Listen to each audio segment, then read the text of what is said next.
Welcome back, everybody, to episode 2 of Him Sing, Her Sing podcast. It's awesome stuff. I, as always, am Pastor Chris Hull, pastor, Emmanuel Lutheran Church, Student Center, Macomb, Illinois. You know, they call it Forgotonia in this area. Forgotonia. And I'm like, that's fun, What? to be forgotten kind of thing. That's the brewery is called Forgotonia. And as always, I'm with the Bach of Texas, the Kantor of the Synod, Lynea Sander. How we doing, Miss Lynea? How we doing? Doing good. Doing good? That's nice. That's Doing nice. good. Doing good. Doing good, yes. Well, if you're a holier person that understands the lectionary, you, of course, are going to have two choices, one wrong and one correct. The wrong one would be the 3-year lectionary. And I always love when pastors say, well, I get so much more of the Bible with that one. And I can do like a series on Romans or one of the epistles. And I can do all these things with it. And it's so amazing. I'm like, do you do that? Well, I haven't yet. I'm like, okay. Whatever then. And then you have the correct lectionary, which is the historic or 1-year lectionary. And I don't know who does that, but I know I think I do. So it's fun times. A fair amount. So if you're in the 1-year lectionary, that means we are in the midst of Gesima tide right now. Yes. Gesima tide. 3 Sundays leading up to Lent, Ash Wednesday, Septuagesima, Sexagesima, Quinquagesima, 70 days before Easter, 60 days before Easter, 50 days before Easter. So, thoughts, Lynea, on Gesima tide? I love Gesima tide. Like, I geek out about it so hard. And I don't know, like, it just came out of nowhere for me, moving from, I was familiar with the 1-year lectionary. It had been done at a previous church, but not done super well. Like, there was no education on it, and I wasn't the organist at the time. And it was, and they called it pre-Lent. I hate that. It's not pre-Lent. Pre-Lent. It's its own thing. I love it. But it's so just the texts that are used and kind of the transition between, the Mount of Transfiguration to the Ashes of Ash Wednesday, it really does kind of set the tone for that and kind of gets you back where you should be after all of the hoopla of the celebrations and everything. And the hymns and the readings and everything for this season. I just love it. We've already had Septuagesima. That was this past Sunday. So this coming Sunday is Sexagesima. And I love, that's probably my favorite one out of all of them, the parable of the sower. You have the Martin Franzman, Preach You the Word, as the hymn of the day, sermon hymn, as people who are educated call it, sermon hymn. And I love it. I just finished writing some devotions on that. And it's really a beautiful hymn. The more you keep just singing it, meditating on it, and reading it, it's just a full hymn, really meant for pastors, but it really helps the hearers understand what the pastor's going through as the preacher of the word. I think it can help with those who are struggling with, why is it I keep telling my loved one about Christ and they just don't believe it? Or I keep inviting my friend to church and they just won't come. You get those stanzas 4 and 5, oh, what of that, Lord, what of that? It's this reality that the word is planted and tended to by Christ alone. So we rejoice in it, take heart in it, and just keep casting seed out there. I would say that's my favorite Gesima. I know Salvation Unto Us Has Come is for Septuagesima, but I like Preach You the Word the best out of the Gesima hymnody. As usual, I can't pick. Salvation is, because you've got, the Gesimas are also the Solas, right? Right. So you have Septuagesima Sola Gratia, and then you have Sexagesima Sola Scriptura, and then Quinquagesima Sola Fide. And so, when you're picking hymns, we've got the hymn selection guide, from the Synod, and that's very helpful for stuff that's specifically related to the readings, which, of course, the hymnody is supporting the readings anyway. But when you think about the theme being the solas, that really informs the hymn selection for those Sundays. And so, Sola Gratia, I had done Jesus, Thy Boundless Love to Me, By Grace I'm Yep. Saved. That's my favorite. Right. I always pick that as the closing 566. hymn. Yep. Oh yeah. Yep, We because sang it's that just as so our good for closing that hymn Sunday. that was our closing hymn this past Sunday. So And everybody just belts that one out so well. yeah. It's a great closing hymn for that Sunday. It is a good one. And then, thanks to Gesima, you got Sola Scriptura. So you have, you got Luther's hymn, May God Bestow on Us His Grace, is one of the historic selections for that Sunday.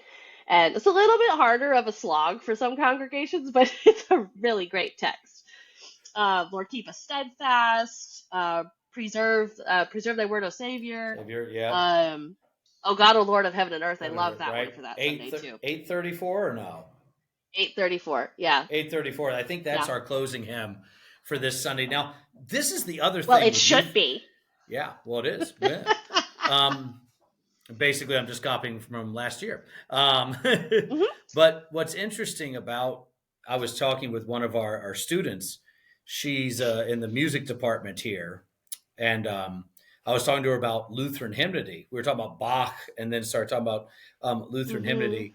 And the way it's done is of vital importance. And that gets back to that little book we're going to talk about next week, that word or text plus tune or music equals meaning. And the way you play it matters. You can't just play it like you can't play it dirgy, but like hymns like "Oh God, O Lord of Heaven and Earth."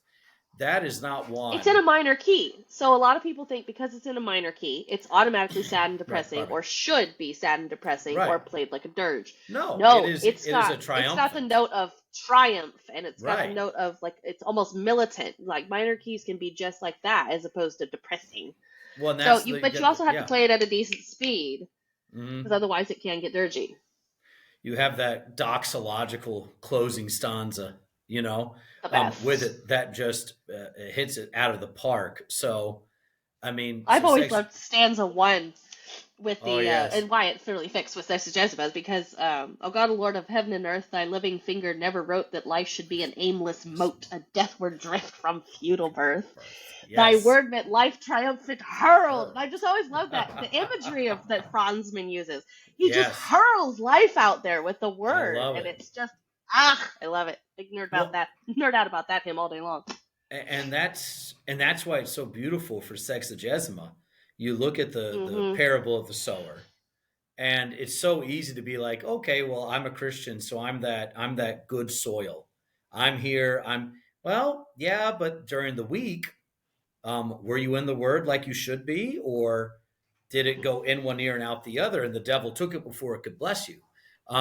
Did you get that word, and then in the beginning of the day you were really excited about it, but then as the day went on, when temptation came, you fizzled out? Or did you grow in the day with all the anxieties of the world and give in? So the reality is you're all these, but the same word is still hurled at you, thrown at you, cast at you. The same Christ is given to you, no matter how messed up you may be. And what makes you the needed soil is the reality of, I have just the word. It's not the thorns, it's not the rock, it's not anything else. The word alone is my comfort and my joy. And that does change how we do everything, how we talk about hymnody, what matters to us, what we spend our time talking about, focusing on, worrying about. So, it's like, why learn hymnody by heart? Well, we don't learn hymnody by heart because, one day the hymnal may be taken away from us. No, we learn it by heart because it's beautiful confession. It's talking about God. Why wouldn't you learn it by heart? Right. And it informs your speech. Right. So when you'll hear something and immediately a line of a hymn comes to mind. You're talking to your kids and you're talking about something specific, and then all of a sudden it's like, it's like this hymn, this stanza from this hymn that I have memorized or learned by heart, as you say. And it just seeps into your life when you have them readily available, ready to go. And it's so helpful to inform your conversations with your kids, your parents, your spouse, anyone around you. And it just becomes part of that daily vocabulary. Exactly. I just saw my wife run away. Allison, come back. Allison, you okay? Editing. Oh no, I'm not going to edit this out. Okay, well, I see my. You there? Yep. Well, I see my children walking around, so I think, is everything okay? Amy just needed to go to the bathroom. Okay, well, thank you for announcing that to the thing. Ty, can you say hi, Amy? Hi, Say hi. Sonia. Hi. Hey, Amy! Hi. You say hi Miss to everybody. Hi. Cute blow kisses. Mwah. Go to the bathroom, sweetheart. Close the door. Yes, Okay. There we go. Oh, I have a Amy. bathroom in my office. So, but no, and then that leads us to Quinquagesima, Mm-hmm. the healing of blind Bartimaeus, and the reality that he's given back his sight. And how does the text begin? Is the death and resurrection of Jesus. So Mm-hmm. I know you've chosen a couple times, and I think I had it for this year is 849. Praise the Yeah. one who breaks the darkness. And I know it's not just because of the first stanza, turning blindness into sight. It's not just that. It's the reality of the entire hymn. You have that closing stanza about It's so good. Christ being the one who, by his death and resurrection, we have this praise the one, Redeemer, praise the one who makes us one. And this reality of Mm-hmm. being one with the Father because of the death and resurrection of Jesus, but also one with each other in the forgiveness of our sins. You want Right. to take my phone? You go ahead, girly girl. But I mean, I can't remember the other hymns you can do for Quinquagesima. But I mean, faith alone, We had there's lots of done, hymnody. yeah. If Your Beloved Son, O God, that's a really great one from the justification section of the hymnal. Yeah. That one's, it's not Gerhard, is it? Let's see. Looking. No, Hiermann. Johann Hiermann. Yeah. Yeah. If your beloved Son, O God, had not to earth descended, and in our mortal flesh and blood had not sin's power ended, then this poor wretched soul of mine in hell eternally would pine because of my transgression. And of course it goes on. But now I find sweet peace and rest, to spare no more reigns o'er me. And it's just it's a really great justification, faith hymn. And that's a really good one for Quinquagesima. We had done... Well, one of my favorites, because it's Sola Fide, and this is not suggested by the synodical hymn picker, but I Know My Faith is Founded is one of my really absolute favorites for this one, especially leading into Lent. That one is just 87. 587. Oh, that is a good. Yep. I don't know why I didn't have that one. I chose Christ It's Be a My newer Leader. tune, so yeah. Christ Be My Leader is another one suggested for that one. I did as the opening, and then I did Sing Praise to God, the highest good. The highest good, the closing hymn. But yeah, I Know My Faith is Founded, because that's another new Meister, right? Yep. Yeah, so I mean, just a great hymn. I mean, it's sad that the Gesima season is so short, but at the same time, it's kind of a joy because you get these three solas, and all three of these are these dative of means. These are the means by which Christ saves us and absolves us, forgives us, is by grace through faith alone, is revealed in Holy Scripture alone. And it's just a great time of the church year that is still joyful, but you're easing into the reality of Lent. So it's just beautiful. I don't like calling it pre-Lent, but almost preparing for Lent is appropriate. And that's, I Know My Faith is Founded, addresses that. So does, and another one I actually like to use, this would come as a shock to some people who know me, but Let Us Ever Walk with Jesus is actually a really good one for Quinquagesima, because it covers some of that. Even though it's in the sanctification section of the hymnal, it still has some of that faith language in it. And it also kind of sets you up for Lent, because you have Let Us Ever Suffer here with Jesus and also Be Raised with Jesus. And I really love that one for Quinquagesima too. Well, and you look at the ending of the Luke 18 passage for Quinquagesima. Quinquagesima. You get Bartimaeus following Jesus, and then people following Bartimaeus who's following. So you get this reality of what Lent is following Christ. You're following Christ through everything, and it's very baptismal. it's penitent. It's a really it's a very rich time, and it's amazing how often it's just like I don't know. It's yeah, we do our midweek services, so people do a little more during Lent. But think about it; it's like this is really the church's time. Christmas we act like it is, and it is a big deal, but really it's these 40 days, and then Holy Week and Easter is our Hmm. thing, and we should be almost gathering every day to do things. Like I mentioned to her name's Julia. I was chatting with her. I said, wouldn't it be great if during Holy Week we just have one day where we gather and listen to Bach's Saint Matthew Passion? Yes. Oh my You gosh. know, Hang on. I'm I gonna have mean, Jason bring me something. Just something a like second. that. I mean, just to sit and listen to it, and people will be like, "Well, why do that? Why not?" I mean, because that Saint Matthew Passion is just gorgeous. There's this book. I'm gonna have Jason bring it to me so I can show it on the screen. Yeah. I can't remember where I put it. Oh, that's fun. And then you send a man to find it. I know. I'm texting my husband. He'll find it. He's good. He'll find But it's it. this book that just came out. So there's a couple of writers. Well, there's one writer, Cindy Rollins, and she is a former homeschool mom. All of her kids are graduated now, I think. And she's not Lutheran, but she started or had heard of this tradition that kind of developed it, where you go through Handel's Messiah over the Hmm. course of Advent as a preparation for Ah. Christmas, and because it covers a lot of the Old Testament texts Hmm. regarding Christ and his birth and so forth and so on, along with John the Baptist, and it's really, the Messiah is amazing, of course, we all love it. Yeah. And so she produced a book that is basically a listening plan for Uh-huh. throughout Advent, and you start on December 1st, of course, average, date of start of Advent, and you listen to Handel's Messiah through the whole season. And it's just like, 10 minutes one day, 5 minutes another day, 7 minutes Yeah. this day. And then she has this musician who comments on, the musical artistry, but it's suited for families. So, Hmm. young kids can understand, and then it has the texts in the book, so you can Yeah. hear what because, sometimes with that operatic Ah. kind of performance, you don't really know what the words Yeah. are. He found it. Yay, Jason. Of I course he need that did. one, not the other one. This book. So, There we go. uh, Cindy Rollins did The Messiah for Advent, and then this other author that, same publishing company, they wanted one for Lent.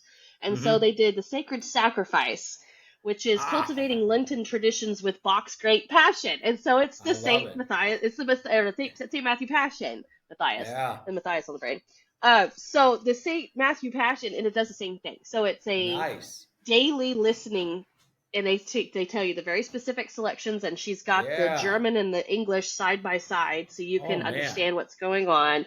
And it's a little bit of a description of, you know who Bach was and his life and how that led to this and how this would have been performed. And it also talks about, the how the text is related to, and she's coming at it, she's not a Lutheran either, but she came at it almost from a Lutheran perspective because she Hmm. clearly studied really well on who Bach was. And so she even talks about how, this is specifically part of a Lutheran tradition. And so I highly recommend this for Lent. I am super excited to do this with my Yeah. kids.